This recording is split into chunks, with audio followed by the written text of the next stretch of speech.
ये मुकम्मल गलती सरकार की है, टोटली फेल। अगर सरकार ने इस पर सख्ती की होती और जिनको एयरपोर्ट से लाया गया था, चूंकि वो अमीर थे ना, गरीब नहीं थे हमारी तरह, मजदूर नहीं थे, बेकार नहीं थे, अगर उन्होंने गलती नहीं की होती दोस्तों, तो आज हजारों हमारे बिहारी भाई, यूपी के लोग जो पैदल चलकर बाहर हैं, यहाँ अपने घर आए हैं, रास्ते में लोगों ने दम तोड़ दिया भूख की वजह से।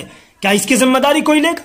क्या इसकी जिम्मेदारी मंदिर या मस्जिद पर जाएगी? हरगिज नहीं, इसकी जिम्मेदारी आपकी है, सरकार की मुकम्मल गलती है। जनाब हजरत योगी जी, जो मोदी जी के बहुत बड़े चहेती भी हैं, यूपी के मुख्यमंत्री हैं, ये वो शख्स जिनके सामने राष्ट्रपति जी भी हाथ जोड़कर खड़े होते हैं।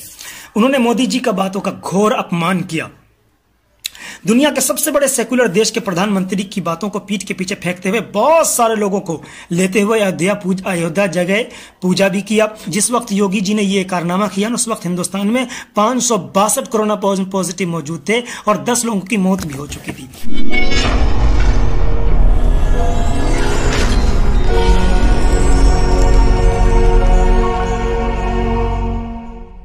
बिस्मिल्लाहिर्रहमानिर्रहीम। मोहतरम बुजुर्गों, दोस्तों, अजीज साथियों, प्यारे मासूम नौनिहाल बच्चों, मेरी माँ और बहनों, जितने भी लोग सुनेंगे उन सबको मेरा अस्सलाम वालेकुम रहमतुल्लाहि व बरकातहू। पिछले कुछ दिनों से बहुत ज़्यादा शोर उठ रहा था तबलीगी जमात के बारे में और भी बहुत सारे मसाइल। गैरों से मुझे कोई मसला ही नहीं है, चूँकि मुझे आप लोगों से अपना मसला है, मुझे आप लोगों से उम्मीदें हैं। और बहुत सारे लोगों ने मुझे फ़ोन भी किया कि मुफ्ती साहब इस पर आप अपनी कुछ राय रखें। ख़ास तौर पर मैं शुक्रिया अदा करना चाहूँगा जनाब ज़फ़र साहब को और भी बहुत सारे मुफ्ती अज़हर रहमानी साहब का, खुसूसी तौर पर जिन्होंने हर मुमकिन मेरी मदद की। सबसे पहले मैं चाहता हूँ कि आप लोगों को तबलीगी जमात के कुछ तारीख़ वगैरह बताता चलूँ। सबसे पहले जान लें कि तबलीग के माने आते हैं पहुँचाना, लिहाजा जब से इस्लाम है तब से तबलीग है। हाँ, मुरवजा तबलीग के बानी मौलाना इलियास रहमतुल्लाह अलैह, जिन्होंने 1926 में इसकी बुनियाद रखी। तबलीगी जमात के कुल 6 उसूल हैं। नंबर 1, ईमान, यानी कभी भी बेईमानी नहीं करना, न धर्म से न देश से। अल्लाह और उसके रसूल मोहम्मद सल्लल्लाहु अलैहि वसल्लम की मुकम्मल पाबंदी करना, कोशिश करना। दूसरा, नमाज, यानी अपने पाक परवरदिगार को कम अज कम 5 बार सजदे करना। इसके अलावा किसी के आगे ना झुकना, ना झुकने की कसम खाना। यही नहीं बल्कि इसके अलावा दोस्तों, हमने देखा है कि जब लोग अपने घरों में सो रहे होते हैं तब ये हमारे तबलीगी भाई रातों में उठकर अल्लाह के सामने गिड़गिड़ा कर हमारे लिए दुआएं मांगते हैं कि मौला करीम इस दुनिया और देश में भलाई पैदा फरमा। वो अपने देश के लिए और इस दुनिया के लिए रो रो कर अल्लाह के सामने गिड़गिड़ाते हैं, दुआएं मांगते हैं। ये है तबलीग का काम। तीसरा आता है इल्म ज़िक्र, यानी शिक्षा के प्रकाश से दुनिया के अंधकार को दूर करना, गलत जानकारी से बचाकर सही जानकारी लोगों तक पहुंचाने की कोशिश करना। नंबर 4 है इकराम मुस्लिम, यानी दुनिया के हर शख्स को मान, सम्मान, इज्जत, एहतराम से नवाजना। और अगर किसी को लफ्ज़ मुस्लिम से एतराज़ वगैरह हो तो वो अलमुस्लिम मन सलिमल मुस्लिमून मिन लिसानिही व यदिही वाली हदीस की तशरीह देख लें। वीडियो लंबी होने की वजह से मैं वो सब छोड़ दे रहा हूँ। और इसके अलावा इंसानी नहीं बल्कि जीव जंतु से भी प्यार करना, बिला ज़रूरत किसी को भी तकलीफ ना पहुंचाना, ये तबलीग का बुनियादी उसूल है। नंबर 5 है इखलास नीयत, सबसे अहम है। तबलीग की खासियत यही है कि ये लोग बोलते कम करते ज़्यादा है, किसी काम के बदले में किसी से कोई उम्मीद नहीं रखते, सिर्फ और सिर्फ एक अल्लाह से उम्मीदें वाबस्ता रखते हैं, लोगों की भलाई के लिए जीते हैं। छठी चीज़ है दावत व तबलीग, यानी आप जो भी अच्छी बात जानते हैं वो दूसरे इंसानों तक पहुंचाना आपकी जिम्मेदारी बनती है। अच्छी भलाई की तरफ इंसानों को बुलाना और बुराई से रोकना इनका बुनियादी काम हुआ करता है। आप जान लें, इनके इन्हीं कामों की वजह से ना जाने कितने लोगों ने बुराई को छोड़कर अच्छाई का दामन थामा। हजारों शराबियों ने छोड़कर न मस्जिद के दामन को थाम लिया। जो लोग जिना करते थे, आंखों के बेहयाई फैलाते थे, उन्होंने सब चीज छोड़ दी। और जो ये वफा उड़ाई गई ना कि वो लोग नर्सों के साथ बदतमीजी कर रहे हैं, आप जान लें कि वो सारी की सारी चीजें झूठी निकल रही हैं। और मैं तबलीगी भाइयों आप तो एक बात और कह दूं कि यही मौका है आपको अपना अखलाक दिखलाने का। तब तक आपकी जिम्मेदारी सिर्फ मुसलमानों की थी, अब आपको गैर मुस्लिमों के लिए भी काम करना है। और मुझे उम्मीद है कि ये अच्छा हुआ ये मीडिया ने उछाल दिया, ताकि वो लोग जो तबलीग के बारे में नहीं जानते, जब तबलीग वालों के अखलाक को देखेंगे तो मुझे उम्मीद है कि इस्लाम का दामन वो लोग भी जल्दी ही थाम लेंगे इंशाअल्लाह।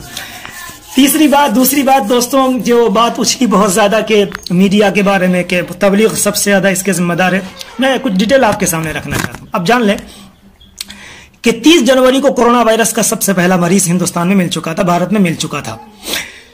30 जनवरी को मिलने के बावजूद 30 मार्च को स्वास्थ्य मंत्रालय कहता है कि corona is not health square. अब जानते हैं इसका मतलब यह कि कोरोना कोई मसला ही नहीं है, कोई मसला नहीं है।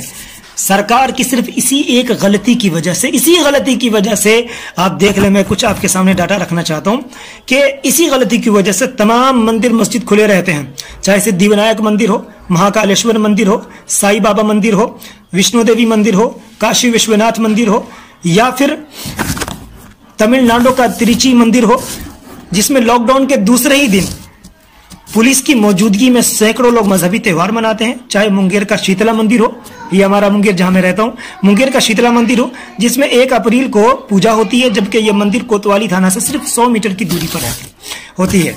इसके अलावा देखें, चाहे वो फिर तबलीगी मरकज हो, इन तमाम लोगों में हजारों की तादाद में लोग जमा होते हैं, सिर्फ सरकार की इस गलती की वजह से। सरकार ने कहा कोरोना कोई मसला ही नहीं है, कोई मसला नहीं है। दोस्तों, यहां पर अब आपको मैं एक पैगाम देना चाहता हूं, इन तमाम जगहों में हजारों लोग इकट्ठा रहते हैं सिर्फ सरकार की गलती की वजह से, कि सरकार ने इसे गंभीरता से नहीं लिया और कोरोना को पनपने दिया। लिहाजा जो हिंदू भाई लोग हमारे मरकज को बदनाम कर रहे हैं और कह रहे हैं कि जिम्मेदार यही है, वो भी गलत है। और जो मुसलमान मंदिर को जिम्मेदार ठहरा रहे हैं, मैं उन्हें भी गलत कहता हूं कि मंदिर इसके लिए बिल्कुल जिम्मेदार नहीं है। यह मुकम्मल गलती सरकार की है, टोटली फेल। अगर सरकार ने इस पर सख्ती की होती, और जिनको एयरपोर्ट से लाया गया था, चूंकि वो अमीर थे ना, गरीब नहीं थे हमारी तरह, मजदूर नहीं थे, बेकार नहीं थे, अगर उन्होंने गलती नहीं की होती दोस्तों, तो आज हजारों हमारे बिहारी भाई, यूपी के लोग जो पैदल चलकर बाहर हैं, यहाँ अपने घर आए हैं, रास्ते में लोगों ने दम तोड़ दिया भूख की वजह से। क्या इसकी जिम्मेदारी कोई लेगा? क्या इसकी जिम्मेदारी मंदिर या मस्जिद पर जाएगी? हरगिज नहीं, इसकी जिम्मेदारी आपकी है। सरकार की मुकम्मल गलती है कि उनके गलती की वजह से लोगों ने अपनी जानें कुर्बान की, माओ ने अपने कोख उजाड़ दिए, हमारी बहनें विधवा हुई सिर्फ आपकी वजह से।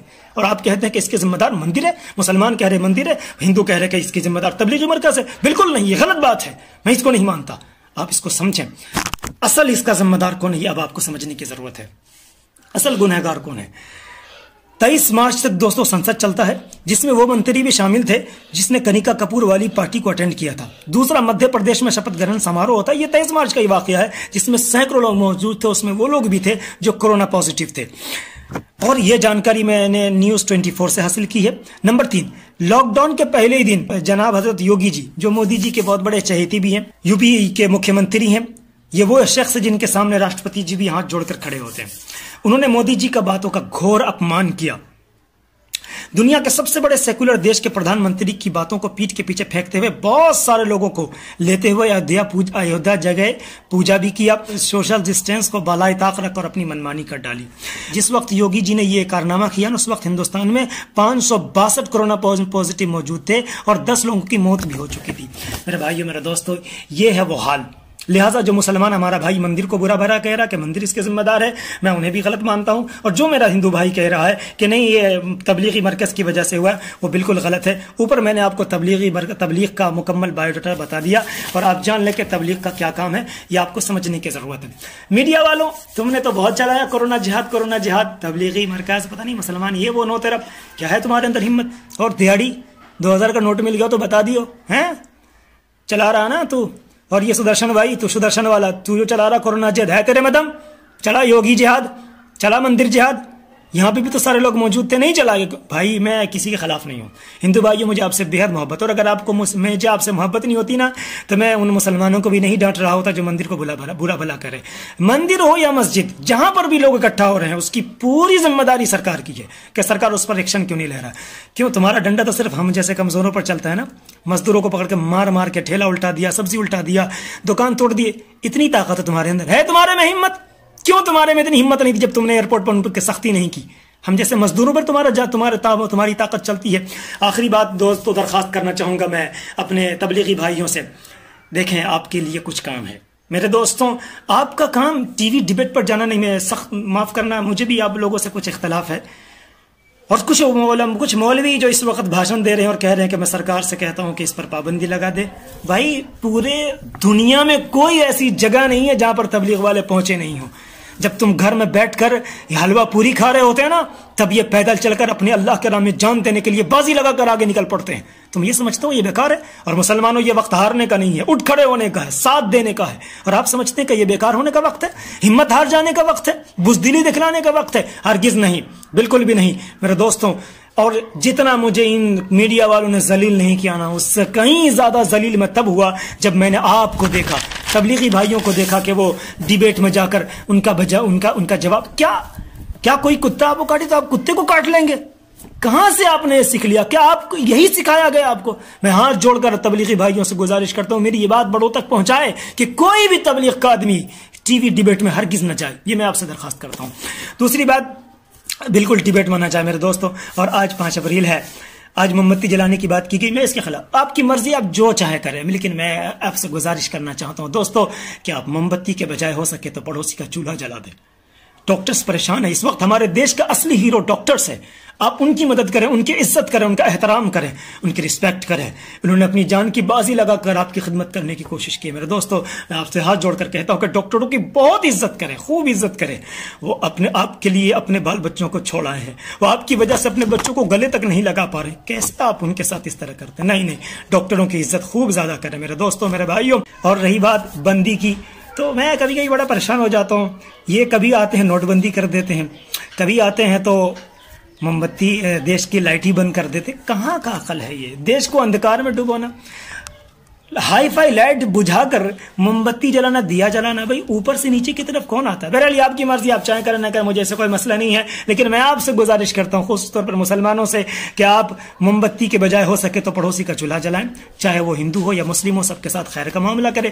ये मेरी आपसे दरखास्त है। घबराना नहीं है, डरना नहीं है, रुकना नहीं है, एक नए तरीके से उठ खड़े हों, दुनिया को ये पैगाम दें कि जब जब तुमने हमला किया हमारे इस आरजू पर, जब जब तुमने हमें दबाने की कोशिश की, हम उठ खड़े हुए। बातिल से दबने वाले ए आसमां नहीं हम, बातिल से दबने वाले ए आसमां नहीं हम, 100 बार कर चुका तो इम्तिहा हमारा। इस्लाम की फितरत में कुदरत ने लचक दी है, ये उतना ही उभरेगा जितना कि तुम दबाओगे।